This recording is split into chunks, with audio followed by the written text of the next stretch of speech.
அஸ்ஸலாமு அலைக்கும் ஃப்ரெண்ட்ஸ், எல்லோரும் எப்படி இருக்கீங்க? அல்ஹம்துலில்லாஹ் நாங்கள் எல்லோரும் நல்லாயிருக்கோம். நீங்களும் நல்லா இருப்பீங்கன்னு நினைக்கிறேன். நான் இன்றைக்கி வீடியோவில் செய்ய போகிற ரெசிபி என்னென்னா புல்கா சப்பாத்தி தாங்க செய்ய போகிறேன். இந்த புல்கா சப்பாத்தி உங்களுக்கு அவ்வளோ ஒரு சாஃப்ட்டாக இருக்கும். நம்ம நார்மலாக செய்கிற சப்பாத்தியை விட நீங்கள் இந்த மெத்தடில் செஞ்சு பாருங்கங்க. இன்னும் வேணும்னு கேட்டு சாப்பிடுவாங்க. நீங்கள் திரும்ப திரும்ப இதே சப்பாத்தி செய்வீங்க. இப்போ வாங்க அந்த சப்பாத்தியை நம்ம எப்படி செய்யலான்னு பார்க்கலாம். அதுக்கு ஃபஸ்ட்டு ஒரு மிக்சிங் பவுலில் ஒரு 3 கப் அளவுக்கு நான் கோதுமை மாவு எடுத்துக்கிறேங்க. இது ஒரு 1/2 கிலோ அளவுக்கு நான் எடுத்திருக்கேன். இது ஒரு 4 பேர் சாப்பிட்ற அளவுக்கு நான் எடுத்திருக்கேங்க. இப்போ அதோடைய ஒரு ஸ்பூன் அளவுக்கு தூள் உப்பு சேர்த்துக்கலாம்.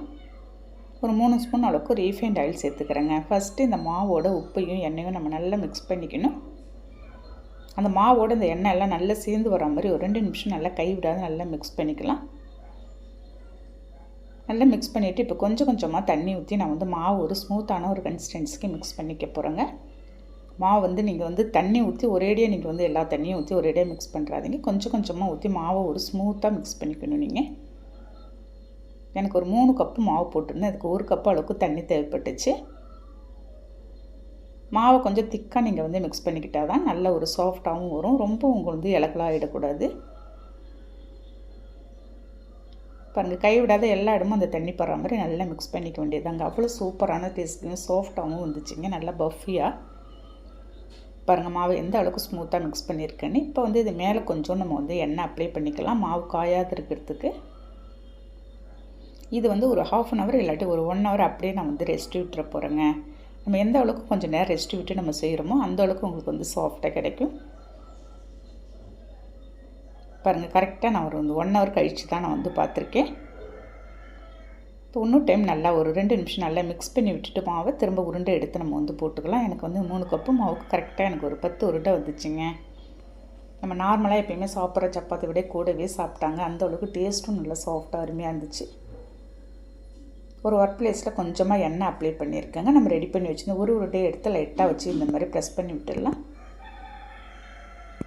நல்லா நம்மளால் எந்த அளவுக்கு இழுக்க முடியுமோ அந்த அளவுக்கு நீங்கள் நீட்டமாக எடுத்துக்கோங்க. எடுத்துகிட்டு ஒரு ஸ்பூன் அளவுக்கு மேலே எண்ணெய் அப்ளை பண்ணிடுறேன். எண்ணெய் அப்ளை பண்ணி எல்லா இடத்துலையும் ஸ்ப்ரெட் பண்ணி விட்டுடலாம் அந்த மாவில்.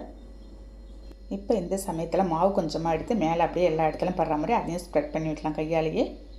பண்ணிவிட்டு 4 பக்கமும் நான் மடித்து விட்டு ஸ்கொயர் ஷேப் பண்ணிட போகிறேங்க. இந்த மாதிரி நம்ம மடித்து விட்டு செய்யும்போது உங்களுக்கு லேயராக வரும். அவ்வளோதான், இருக்கிற மாவு எல்லாத்தையும் இதே மாதிரி நீங்கள் ஸ்கொயர் ஷேப் மடித்து வச்சுக்கோங்க. அவ்வளோதாங்க, செகண்டு 2வது உருண்டையை எடுத்து நான் அதே மாதிரியே ரெடி பண்ணிகிட்ருக்கிறேன். பாருங்கள், உங்களுக்கு மாவு இழுக்கும்போது எந்த அளவுக்கு நல்ல ஒரு லூஸாகவும் நல்ல ஒரு சாஃப்டாகவும் வருங்க. அந்த மாதிரி எண்ணெய் கீழே அப்ளை பண்ணிவிட்டு நீங்கள் மாவை இந்த மாதிரி வட்டிக்கோங்க. நம்ம இழுக்கிறதுக்கும் நல்லா வரும் உங்களுக்கு. பாருங்கள், 2வது இதையும் நான் ரெடி பண்ணிட்டேங்க. இது எல்லாமே அப்படியே இருக்கட்டும். இப்போ அதே ஒர்க் பிளேஸில் நான் என்ன செய்ய போகிறேன், மடித்து வச்சுருந்ததை எடுத்து வச்சு கையால் நல்லா ப்ரெஸ் பண்ணி விட்டுடலாம். நான் முடிஞ்ச அளவுக்கு ஓரத்தெல்லாம் உங்களுக்கு திக்காக இல்லாத நீங்கள் மெல்லிஸாக வெட்டிக்கோங்க. இந்த மாதிரி மெல்லிஸாக வெட்டும்போது உங்களுக்கு லேயராகவும் வரும். நல்லா நம்ம சாப்பிட்றதுக்கு அவ்வளோ சூப்பரான டேஸ்ட்டில் சாஃப்டாக இருக்கும். நீங்கள் சாதாரணமாக சப்பாத்தி எப்பயும் செய்கிற போல் இருக்காதுங்க. இது ஒரு டிஃப்ரெண்ட் டேஸ்ட்லேயும் இருக்கும், நல்லா இருக்குங்க. அவ்வளோதான், இதே மாதிரி நான் எல்லாத்தையும் ரெடி பண்ணிவிட்டு ஒரு இரும்பு தோசைக்கல்ல நான் ரெடி பண்ணதை போட்டேன். நீங்கள் போட்ட உடனே ஹை ஃப்ளேமில் கொஞ்சம் வச்சுக்கோங்க. நம்ம நல்லா பஃபியாக வரும் ஹை ஃப்ளேமில் வச்சு நம்ம செய்யும்போது. சுற்றி ஒரு 1/2 ஸ்பூன் அளவுக்கு தான் நான் எண்ணெய் சேர்த்துருக்கேன். பாருங்கள், எண்ணெய் உங்களுக்கு தேவைன்னா சேர்த்துக்கலாம், இல்லாட்டி நீங்கள் அதை ஸ்கிப் பண்ணிடலாங்க. பாருங்கள், போட்டு அப்படியே திருப்பி போட்டு நான் 1/2 ஸ்பூன் எண்ணெய் திரும்பவும் ஊற்றிருக்கேன். எந்த அளவுக்கு உங்களுக்கு பஃபியாக நல்லா சாஃப்டாக வருது பாருங்கள். ஃபஸ்ட்டு ஹை ஃப்ளேமில் வச்சு லாஸ்ட்டாக நம்ம சிம்மில் வச்சிட வேண்டியதான், நல்லா வெந்து வரும். இப்போ தான் அவ்வளோதாங்க, திருப்பி போட்டு நான் எடுத்துகிட்டு போகிறேங்க. இதே மாதிரி இருக்கிற சப்பாத்தி எல்லாத்தையும் நம்ம போட்டு எடுத்துடலாம். இந்த சப்பாத்திக்கு இன்றைக்கி நான் சிக்கன் குழம்பு வச்சுருக்கேங்க. 2க்கும் காம்பினேஷன் சொல்லவே தேவையில்ல, அல்டிமேட் டேஸ்ட்டில் இருந்துச்சு. 2வது நான் போட்டுட்ருக்கேங்க. பாருங்கள் எந்த அளவுக்கு உங்களுக்கு உஃபி வருதுன்னு. இதே மாதிரி ஒரு சாஃப்டான சப்பாத்தி நீங்கள் வீட்டில் செஞ்சு கொடுத்தீங்கன்னா இனிமேல் திரும்ப செய்யுங்கன்னு இதையே கேட்பாங்க. பாருங்கள், நீங்கள் கண்டிப்பாக இதேமாதிரி நான் சொன்ன மெத்தடில் மெஷர்மெண்ட் கரெக்டாக போட்டு நீங்கள் இந்த மாதிரி செஞ்சு பாருங்கள். அவ்வளோதாங்க, எல்லாத்தையும் எடுத்துட வேண்டியதான். அப்படியே இந்த சிக்கன் குழம்போட நம்ம சூடாக எடுத்து சர்வ் பண்ண போகிறோங்க. ஒரு டின்னர் ரெசிபியாவோ இல்லாட்டி ஒரு பிரேக்ஃபாஸ்ட் ரெசிபியாவோ நீங்கள் இதை ட்ரை பண்ணி பாருங்கள். ட்ரை பண்ணி பார்த்துட்டு எனக்கு கண்டிப்பாக எப்படி இருந்துச்சுன்றதை எனக்கு கமெண்ட்டில் சொல்லுங்கள். அப்படியே இந்த வீடியோ பிடிச்சிருந்தால் அப்படியே லைக் பண்ணிவிட்டு ஷேர் பண்ணுங்கள். மறக்காமல் அப்படியே சப்ஸ்கிரைப் பண்ணிவிடுங்க ஃப்ரெண்ட்ஸ். எப்படி எந்த அளவுக்கு உங்களுக்கு சாஃப்டாக இருக்குது பார்த்தீங்களா? நமக்கு அதே சமயம் லேயராகவும் வருங்க.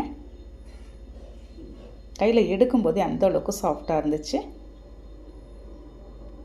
ஓகே ஃப்ரெண்ட்ஸ், இன்றைக்கே நீங்கள் ட்ரை பண்ணி பார்த்துட்டு எனக்கு கண்டிப்பாக கமெண்ட் பண்ணுங்கள். நாளைக்கு பார்க்கலாம். Okay, thank you, by.